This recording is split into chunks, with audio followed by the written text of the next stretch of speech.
할렐루야. 대림절은 이 땅에 오신 예수님을 기다리는 절기가 대림절입니다.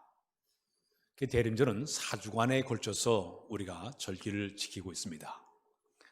첫 번째 절기를 보내면서, 한 주를 보내면서 우리는 이 땅에 오신 예수님을 기다리는 촛불을 켜놓고 한 주간을 보냈습니다.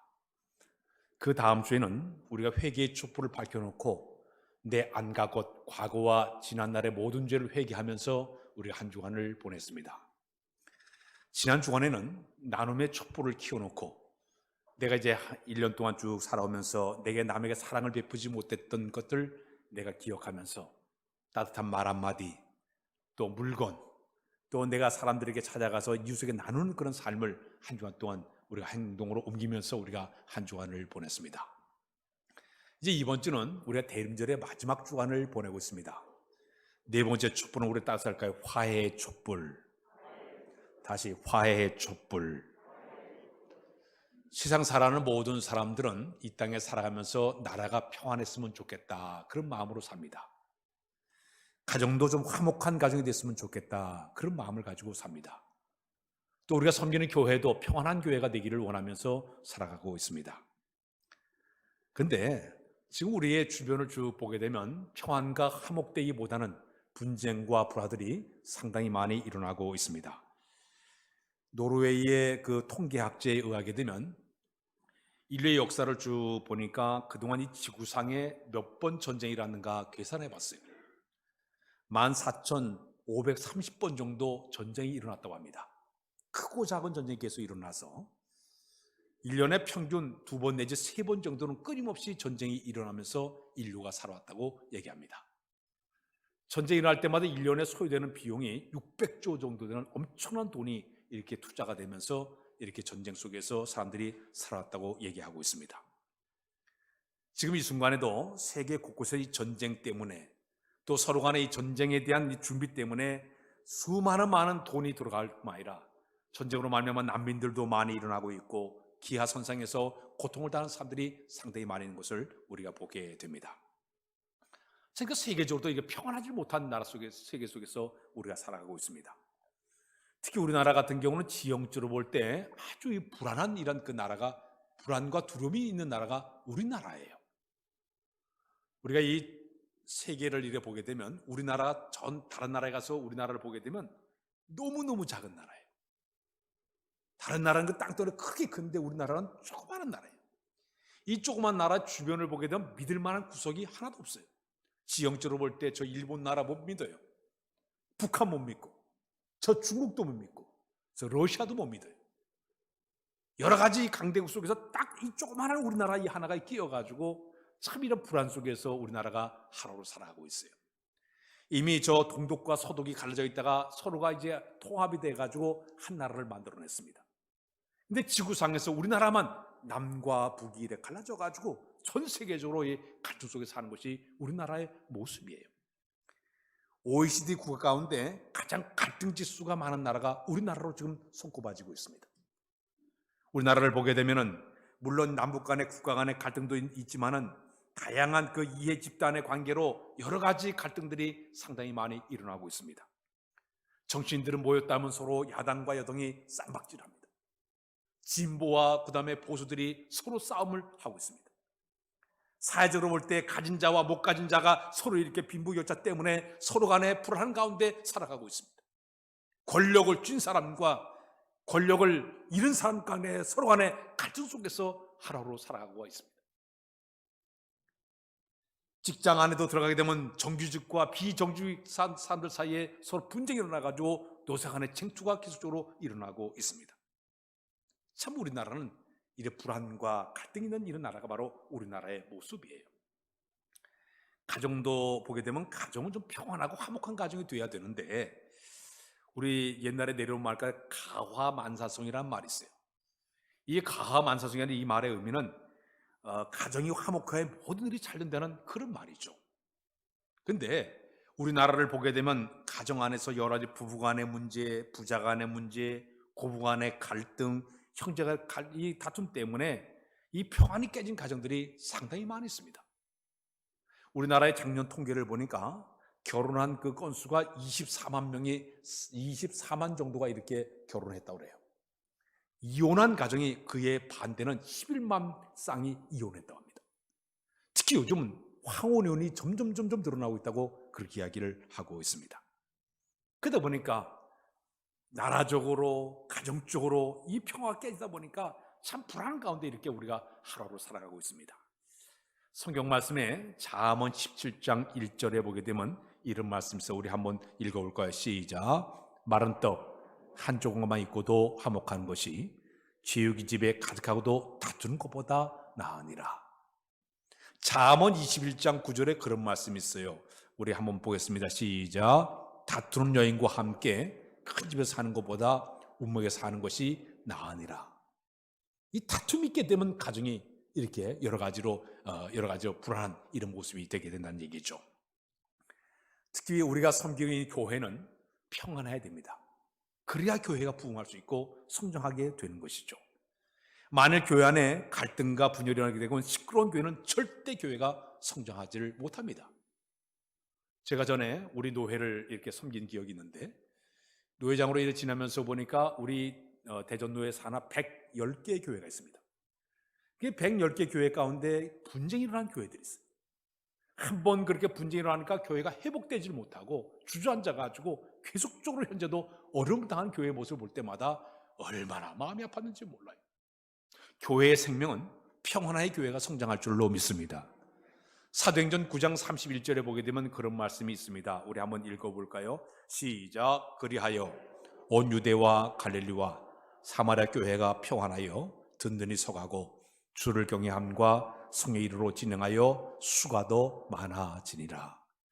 교회의 부흥의 역사는요, 화목하면 되는 거예요. 교인들 간에 서로 화목을 잘 유지해 나가려고 노력하는 교회가 부흥하게 된다는 얘기입니다. 만일에 교회 안에 갈등과 분열과 시끄러움이 있기 때문에 교회는 성장하지 못하게 되는 것이, 한 개인의 욕심이나 교만한 마음이나 시기와 질투가 일어나게 되면 서로 간에 당을 짓게 되고 갈등과 분열을 만들어내게 되면 절대로 교회는 성장하지 못하게 되는 것입니다.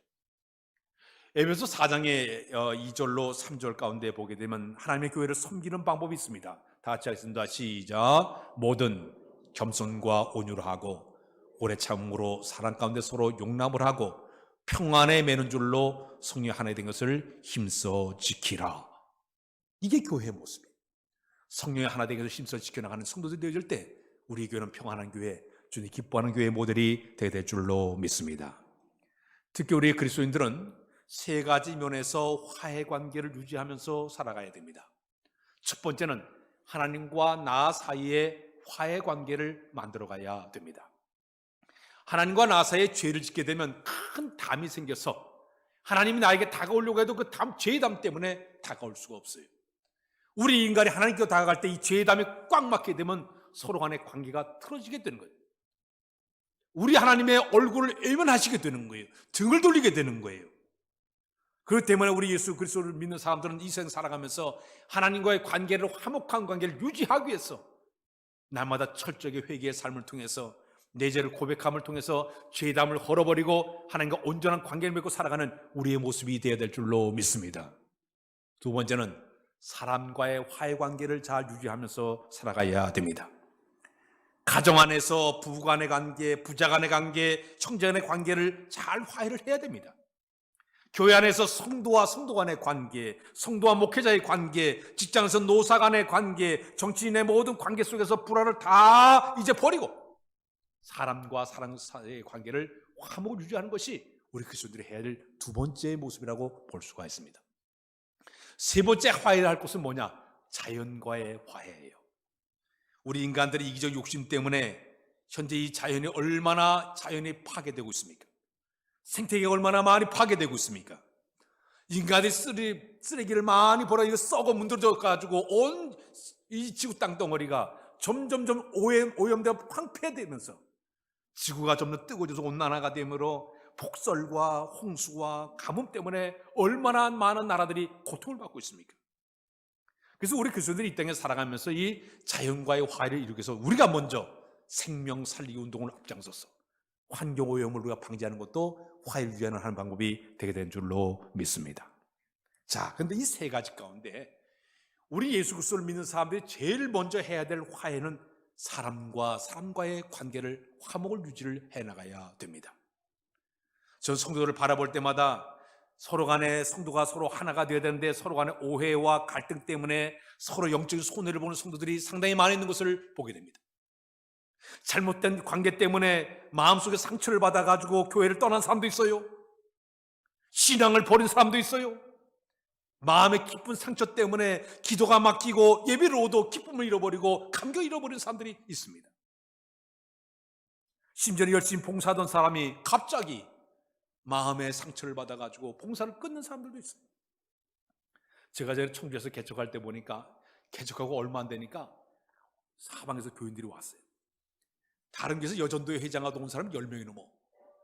다 상처받아가지고 저희 교회로 찾아왔어요. 조그마한 열심을 내던 사람들이 조그마한 상처 때문에 마음의 이 갈등 때문에 교회에서 신앙을 제대로 지키지 못하고 어려움 당한 성도들도 상당히 많은 것을 보게 되었습니다. 오늘 이 아침에는 우리는 사람과 사람 사이 화해를 유지하는 이야기를 제가 여러분들에게 좀 들려드리고 싶습니다. 구약 성경 가운데 인간의 화해 가운데 재밌는 장면을 꼽으라 그러면 오늘 본문의 내용이에요. 이삭과 리브가가 결혼했습니다. 둘이 쌍둥이를 낳았습니다. 이 두 사이에 쌍둥이가 태어났습니다. 첫째 아들이 에서이고 둘째 아들이 야곱이었습니다. 근데 이 형보다는 야곱이 굉장히 야심이 굉장히 강한 사람이, 욕심이 많고 이기심이 대단히 많은 사람이었습니다. 근데 이 야곱이 자기 형이 받을 장자의 축복을 아버지를 속이고 변장하고 들어가지고 형이 받을 축복을, 장자의 축복을 뺏어버립니다. 가로채게 됩니다. 이 사실을 들은 뒤늦게 아는 에서는 자기 동생을 죽이려고 하게 됩니다. 그러다 보니까 자기 가정에 이 가정의 두 아들 가운데 하나가 죽을 것 같으니까 부모님들이 상의를 해가지고 마침내 이 야곱을 갖다가 도망을 치게 만들어요. 저 멀리 하란에 자기 애삼촌 라반이 살고 있으니 네가 그곳에 피신해서 거기 살아라 그랬습니다. 그게 마침내 여기는 그 야곱이 이제 자기 고향집을 등지고 저 자기 삼촌 라반이 살고 있는 하란 지방에 가서 거기서 20년 동안의 타향살을 하게 됩니다. 근데 그 20년 동안 타향살을 하면서 자기가 아버지를 속이고 그리고 그 축복을 갖춘 것에 대한 철저한 보응을 받게 됩니다.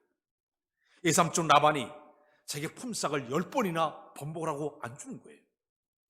거기다가 자기 부인 라헬을 얻기 위해서 7년 동안 열심히 일어준다는데 7년 동안 부지런히 일했는데도 부인을 주지 않는 거예요. 다시 또 7년 동안 일해라. 부지런히 일해가지고 14년 만에 자기 부인을 얻게 됩니다. 철저하게 속임을 당한 것은 과거에 자기가 속임의 씨앗을 속이는 삶을 심어놨기 때문에 철저하게 자기가 복을 받게 되죠.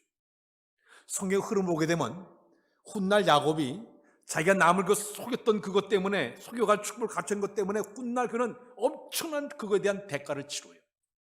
성경 뒤편에 가게 되면 자기 아들들이 아버지를 속이지 않습니까? 요셉을 잃어버린 것 때문에 속여가지고 그는 험한 인생을 살아요. 그가 130세가 되었을 때 요셉 앞에 섰을 때 내 나이가 이제 130세를 살았는데 내가 험한 인생을 살아왔습니다. 축복을 내가 쟁취했지만은 내 인생을 삶을 돌아보면 너무나 험한 인생을 내가 살아왔다고 그 고백할 정도로 철저한 대가를 받은 사람이 바로 야곱이었습니다. 그러나 20년 만에 자기 삼촌 라반의 집에서 타향살을 다 마치고 마침내 그가 20년 만에 자기 고향으로 돌아오게 됩니다. 돌아올 때는 하나님께서 그에게 복을 주었습니다. 부인이 4명이에요. 자녀가 12명이에요. 거기다가 소떼와 양떼와 여러 가지 염소떼 해가지고 많은 동물들을 거느리고 금이 환영하는 이런 사람이 되게 되었습니다. 점점 그가 이제 고향을 가까이 오게 되는데 앞서 사람들을 보내가지고 자기 형이 어떻게 되는가 한번 알아봐라 그래가지고 사람을 보내왔습니다. 그러더니 자기 형 에서가 20년 전에 그 형이 자기 동생 야곱이 온다는 그 소식을 듣더니 갑자기 장정들 400명의 장정들을 딱 거느리고 야곱과 전투를 하기 위해서 온다는 소식을 야곱이 듣게 됩니다. 20년 만에 그 앙금이 풀린 줄 알았더니 여기는 이 형이 에서의 마음은 복수심에 대한 끓어오는 감정 때문에 마침내 동생을 죽이려고 400명의 사람을 거느리고 이 동생을 찾아온다는 그 소식을 들으니까 이 야곱의 마음이 얼마나 그 마음속에 당파 마음이 들었겠습니까? 이 모든 원인이 동생 야곱의 인간적인 욕심과 이기심이 형제 간의 갈등을 못하기 때문에 이런 문제가 생기고 말았던 것입니다. 자, 이 형제 간의 갈등의 위급한 상황을 어떻게 처리해 나갈까요? 오늘 성경에 보게 되면 이들 사이에 형과 동생과 싸움이 일어나는 이 전쟁통의 이 사이에 누가 개입하시고 하나님께서 개입하는 모습을 보게 됩니다. 오늘 보면 바로 앞장에 보게 되면 어떤 상황이 이루어지게 되는가 하면, 지금 그 형이 온다는 소식을 딱 듣고 나서 야곱이 두려움 가운데서, 절망 가운데서, 복수하는 형에 대한 그에 대한 그 불안 가운데서 밤샘을 설치면서 그가 약복강가에 있었습니다. 근데 그날 밤에 갑자기 거기에 한 사람이 나타나게 됩니다. 이 나타난 사람은 천사라기보다는 예수님이 나타난 것 같습니다. 나타나가지고 밤을 새워서 여기는 야곱과 시문을 하게 됩니다. 그러니까 여기는 이 야곱은 그 사람을 꽉 붙잡고 끝까지 씨름을 하면서 나에게 복을 주시면 내가 당신을 놓지 않겠다고 놓지를 않아요. 날이 점점 밝게 되니까 그 순간 여기 있는 그 사람이 마침내 여기 있는 야곱의 엉덩이뼈를 딱 부러뜨리게 됩니다. 사랑하는 여러분, 이 엉덩이뼈를 부러뜨리는 이유가 뒤편에 나오지만은, 과거에 이 야곱의 인생을 쭉 보게 되면 그는 야망의 사람이었어요. 이기심의 사람이었습니다. 자기는 어떤 목표가 세워지게 되면 수단과 방법을 다 가리지 않고 그것을 뺏으려고 노력했던 사람이 바로 야곱의 생애의 모습이었습니다. 자기 형의 장자권을 뺏기 위해서 팍주 한 곳에 형의 그 장자의 명분을 빼앗기도 했습니다. 형이 받을 축복을 염소털로 변장하고 들어가지고 아버지를 속이고 형의 그 축복을 도둑질했던 사람이 바로 야곱이었습니다. 자기는 목표만 정해지기만 최선의 노력을 다하면서 수단과 방법을 다 가지 않고 열심히 살았던 사람이 야곱이었습니다. 우리 주변에 보게 되면 자기 목적을 이루기 위해서 야곱같이 사는 사람들을 우리 주변에 쉽게 만나볼 수가 있습니다. 어떤 사람은 정치인들 가운데 교활하게 권무술수를 써가지고도 권력을 지닌 사람도 있습니다. 어떤 사람은 돈을 얻기 위해 남을 속이기도 하고 등을 쳐서라도 돈을 쟁취하는 사람도 있습니다. 그러면서 자기는 남들보다 부지런했다고 노력해서 포장하는 사람들이, 우리 주변에 있는 사람들이 굉장히 많아요. 그러나 그 사람의 이기심과 욕심 때문에 남들과의 관계 속에서 서로 상처를 주게 되고 공존을 무너뜨리고 원수가 된 사람들이 상당히 많이 있다는 얘기입니다. 그래서 우리 하나님께서 이 야곱을 이제 완전히 변화시키기 위해서 특단의 조치가 바로 뭐냐면, 그를 만나자 밤새도록 씨름한 다음에 나타난 우리 그 주님께서 그의 교만과 아직과 그의 마음속 욕심과 이심을 다 무너뜨리기 위해서 그의 엉덩이뼈를 부러뜨렸다. 여러분, 우리 사람의 몸 가운데 중요한 부위가 이 허리뼈입니다. 엉덩이뼈예요. 이것이 만약에 부러뜨리게 되면요, 사람이 걸어갈 수가 없어요. 절뚝절뚝할 수밖에 없습니다. 자, 그런데 여기 있는 그 하나님의 사람이, 여기 있는 이 야곱의 엉덩이뼈 부러뜨리는 이유는 뭐냐? 너는 지금까지 살아온 모든 인생의 삶이 너만을 위한 삶이었고, 정욕적인 삶이었고, 야망의 꿈만 가지고 인간의 싸움을 다 동원해서 살아왔던 너의 잘못된 그 모습을 부러뜨리기 위해서 완전히 육신의 그 가장 중요한 부위를 딱 부러뜨렸습니다. 그러자 야곱은 주저앉고 말았습니다. 털썩 주저앉고 달을 쓰지 못하는 절뚝발이가 되고 말았습니다. 그 다음에 너는 이름을 바꾸라고 얘기하고 있죠. 내 이름이 야곱이라. 야곱이라는 뜻은 뒤꿈치를 붙들다, 원래 빼앗는 자라는 뜻을 가지고 있습니다. 남의 것을 빼앗는 삶을 내가 살아왔는데 너는 이제 철저하게 내 이름을 바꿔서 이스라엘이라고 이름을 바꾸고 있습니다. 이스라엘은 이 말의 의미는 하나님께서 다스린다는 뜻을 가지고 있습니다.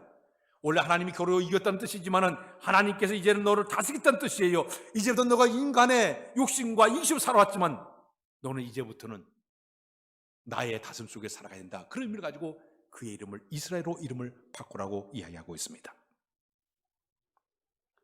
사랑하는 여러분, 우리가 살아가면서 인간관계를 하면서 가장 걸림돌이 무엇입니까? 야곱같이 우리 마음속에 욕심과 이기심과 우리 마음속에 이런 교만한 마음이, 자만한 마음이 있게 되면 이런 끔찍한 형제간의 관계, 성도 간의 관계, 이웃과의 관계에서 화해하지 못하는 불화의 관계가 이루어지게 됩니다. 화해의 첫 단추는 나 자신의 고집과 욕심과 이기심과 자신이 끊어져 버려야만이 형제 간의, 이웃과의, 성도 간의 하나 된 역사를 만들어가게 될 줄로 믿습니다. 자, 그랬더니 마침내 20년 동안 동생 야곱과 이제 이렇게 헤어져 살던 이 에서가 그 다음날 400명의 장정들을 거느리고 쫙 사기등등하게 동생을 마주하러 오게 됩니다. 에서의 마음속에는 내 축복을 빼앗으니 동생 야곱을 보는 순간 죽고 싶은 마음이 그 마음속에 가득 찼습니다. 분노와 사기가 같이 한 마음으로 이 동생을 만들어 오고 있습니다. 근데 하나님께서는 이미 그 야곱과 그 전날 밤에 만나주심을 통해서 야곱은 그날 밤새워서 이 하나님의 사랑과 씨름을 했기 때문에 초췌한 모습이었습니다. 밤새워서 씨름을 했기 때문에 눈이 퀭한 상태로 거기다가 엉덩이 뼈가 부러져가지고 절룩하는 마음으로 누구에게나 형 앞에 나가고 있습니다.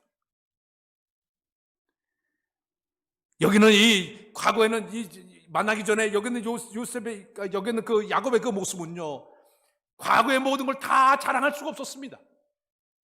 형의 환심을 사기 위해서 여기는 야곱은 자기의 재물이나 처나 노비들을 다 이제 보내가지고 형의 마음을 막 녹이려고 해서 이게 되지 않았어요. 그러나 형을 본 순간 절룩하면서 가면서 7번이나 절을 하면서 겸손하게 형을 만나기를 원하고 있습니다. 저는 이 장면을 쭉 보면서 아하, 하나님께서 그 전날 밤에 야곱을 이렇게 무너뜨린 이유가 거기 있었구나. 만일에 이 형 에서가 20년 만에 동생을 딱 만나러 올 때 이 녀석이 내 축복을 빼앗아갔는데 살이 피부방에 찐 상태로 비단 옷을 차려입고 거들을 피우면서 형을 맞았다고 가정해 보십시오. 그럼 여기 여기는 그 형의 그 에서의 마음속에 이 속에 울부짖 끓을 이 녀석이 내 축복을 뺏어가더니 이렇게 거만한 모습 나타난 그 모습에 피가 kok을 쏟아가지고 금방 칼로 다가 죽일 수도 있었을 것이에요. 그러나 그는 20년 만에 동생의 모습을 보니까 초췌하고 초래하고 절룩절룩대는 모습으로 와가지고 7번 절하는 그 모습을 딱 보는 순간 분노가 사라지게 되고 동생에 대한 연민의 정이 이제 마음속에 들어가지고 그를 가서 끌어안게 됩니다. 왜 하나님은 그의 엉덩이 뼈를 떨어뜨리고 초췌한 모습을 만들었을까요?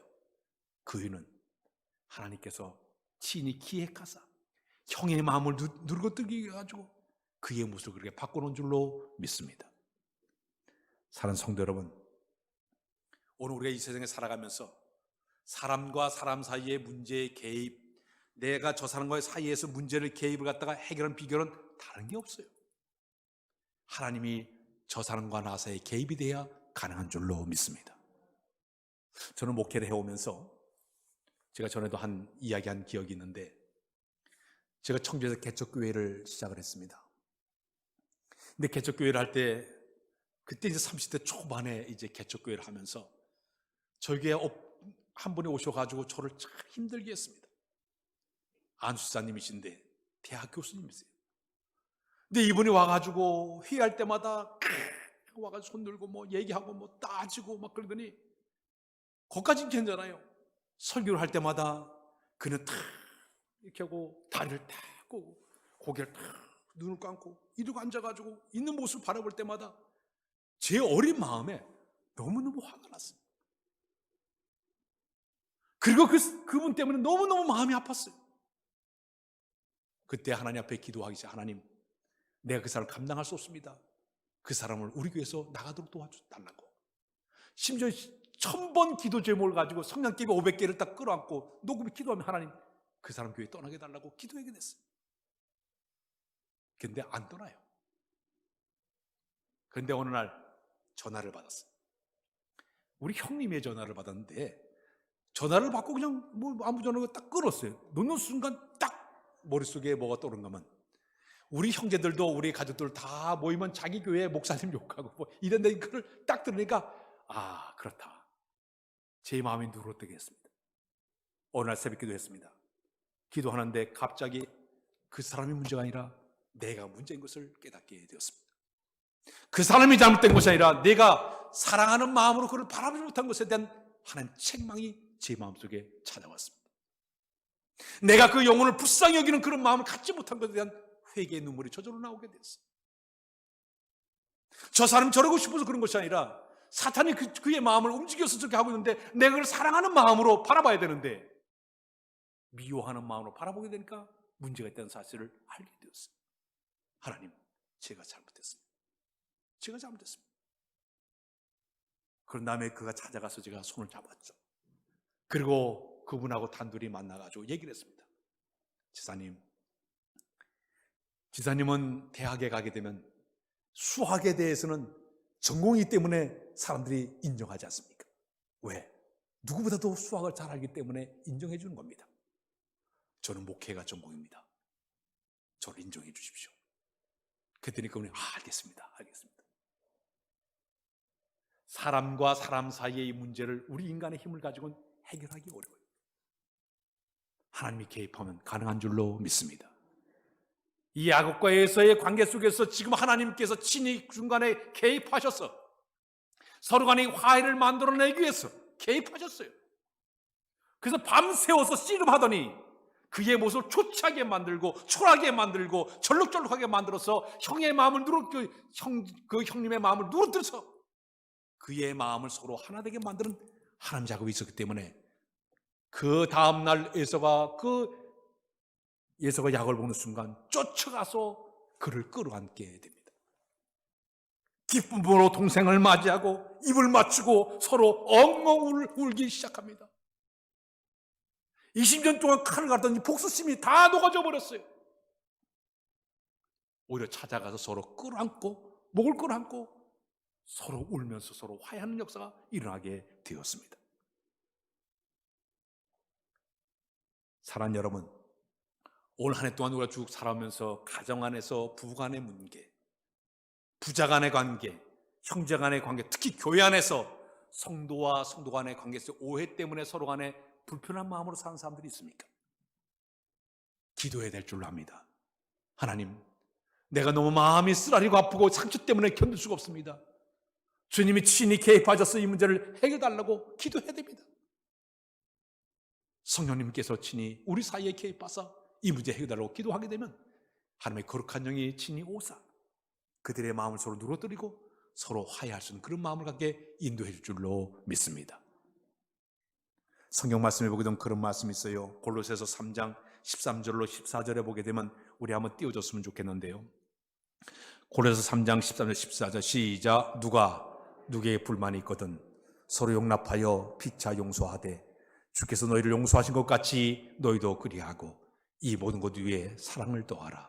이는 온전하게 매는 띠니라. 로마서 12장 19절로 20절에 보면 이런 말씀이 또 있습니다. 시작. 내 사랑하는 자들아 너희가 친히 원수를 갚지 말고 하나님의 진노하심에 맡기라. 기록되었을 때 원수 갚는 것이 내게 있으니 내가 갚으리라. 주께서 말씀하시니라. 에베소 4장 32절에 그런 말씀이 있어요. 우리 다 같이 보겠습니다. 시작. 서로 친절하게 하며 불쌍히 여기며 서로 용서하기를 하나님이 그리스도 안에서 너희를 용서하신 같이 하라. 야고보서 3장 13절로 14절에도 그런 말씀이 있어요. 시작. 그러나 너희 마음속에 독한 시기와 다툼이 있으면 자랑하지 말라. 지들 거스려 거짓말하지 말라. 이러한 지혜는 위로부터 내려온 것이 아니요 땅 위의 것이요 정욕적인 것이요 귀신의 것이니 시기와 다툼이 있는 곳에는 혼란과 모든 악한 일이 있음이라. 자, 여러분, 사람과 사람 속의 시기와 다툼, 오해와 갈등, 이 모든 것들이 우리 신앙적으로 엄청난 손해를 주고 있어요. 이 한 해가 다 가기 전에 마무리할 건 마무리해야 되겠죠. 사람과 사람 사이의 화해 관계를 잘 유지해서 내가 신앙적으로 손해보지 말고 신앙적으로 견고해지는 믿음을 간직하는 여러분의 모습이 다 되시길 주님의 이름으로 부탁드립니다. 기도는 하나님, 이제 화해의 주님으로 이 땅에 오신 주님을 기억하면서 우리들도 사람과 사람 사이 화해의 역사를 만들어가기를 원합니다. 먼저 우리의 마음속에 용서하는 마음, 사랑의 마음을 허락하여 주옵소서. 내가 먼저 손을 내밀고 서로 화해할 수 있는 그런 마음을 간직하도록 은총을 더하여 주옵소서. 그래서 한 해를 우리가 마무리 짓고 새해를 새 마음으로 새 출발하도록 성령 하나님 친히 다스려 인도하여 주옵소서. 모든 거 하나님께 의지하오며 예수 그리스도의 이름으로 기도하옵나이다. 아멘.